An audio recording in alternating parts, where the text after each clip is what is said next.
I mean that can we talk about success and failure? Success and failure. Absolutely, we can dive into that.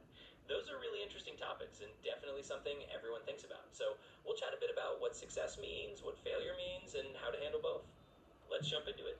Yes, so at first, can you give me the definition of success? Absolutely.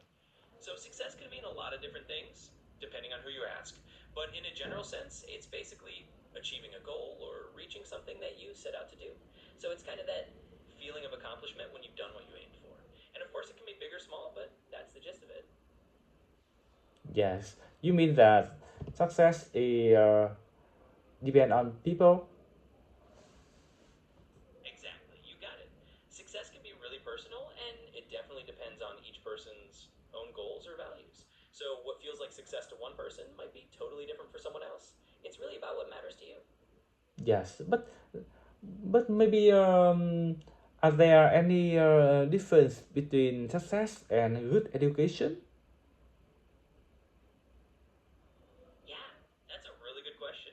So, success is usually about reaching a goal you've set for yourself, but recognition is more about other people noticing or acknowledging that you succeeded.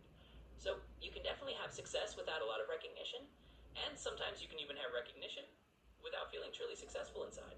So, they're related, but not exactly the same thing.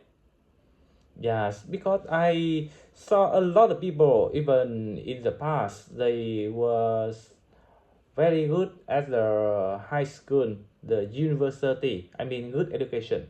But when they grow up, they became very normal one. And some other people they did not study in a good university, even did not study high school, but they still have some good result, even become some famous or rich one. So maybe success and education is not the same, right?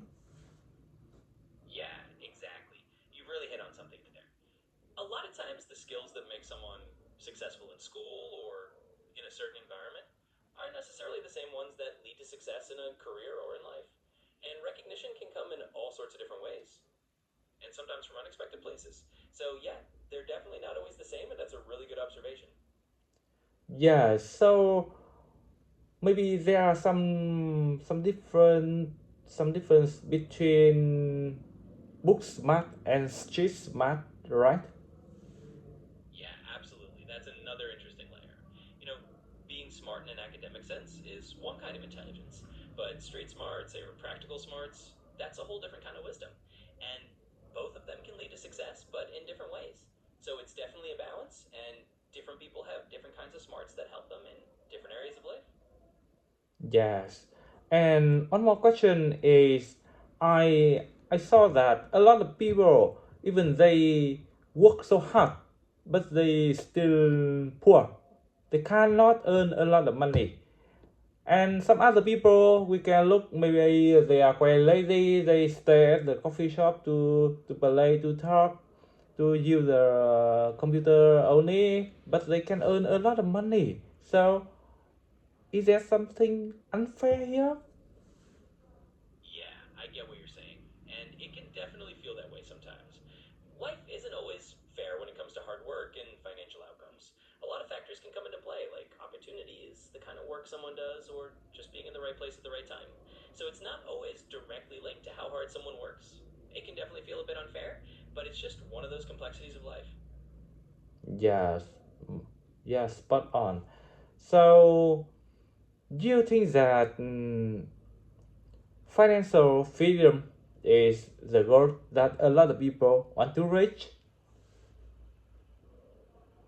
Yeah, for a lot of people, financial freedom is definitely a big goal. It's kind of that sense of having enough stability and resources that you can do what you want with your time and not have to stress about money.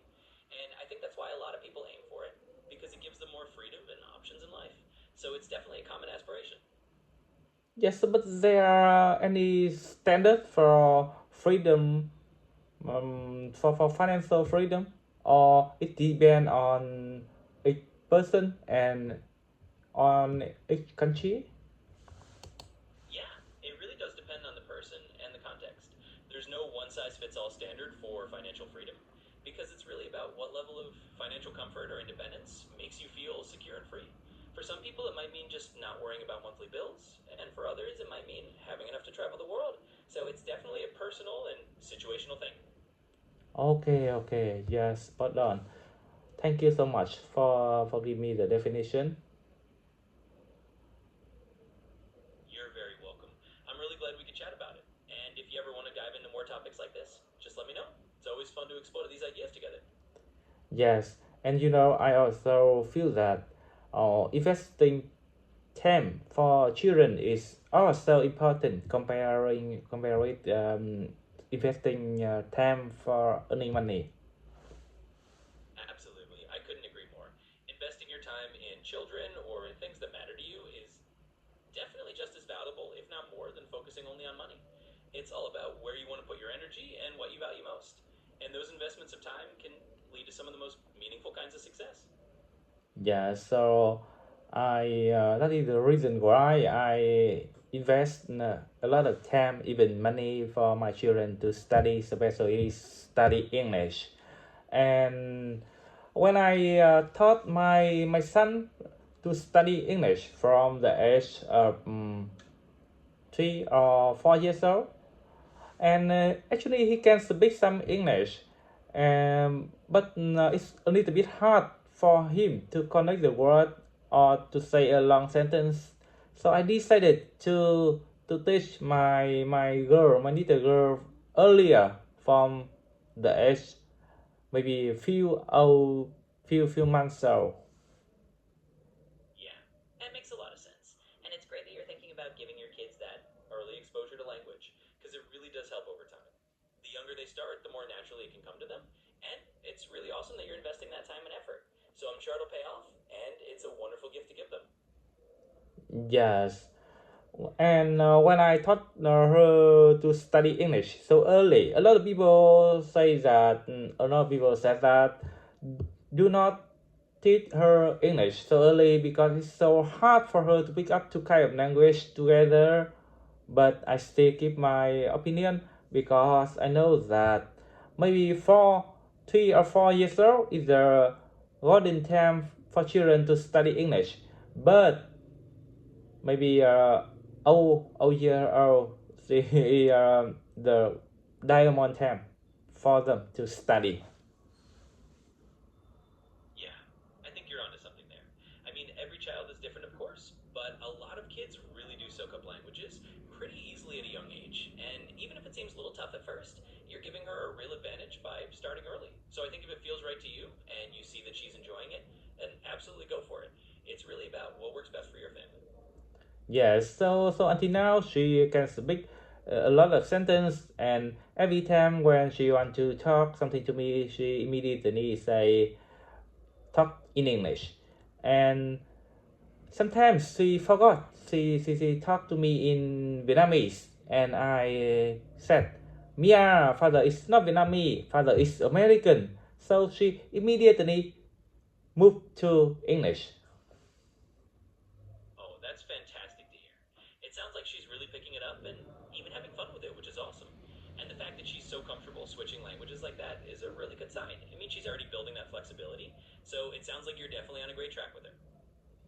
Yes. So do you think that when she grow up, she will realize that how expensive, how precious, how meaningful the gift that her father gave her? Yeah, I really do think so. I mean, as she grows up, she'll probably come to appreciate how valuable it is to have learned English so young and how much it opens doors for her. It's one of those gifts that she'll probably recognize more and more as she gets older, and I'm sure she'll be grateful for it. Yes. Okay, so maybe now is the time for me to pick up the children. So I will talk to you later.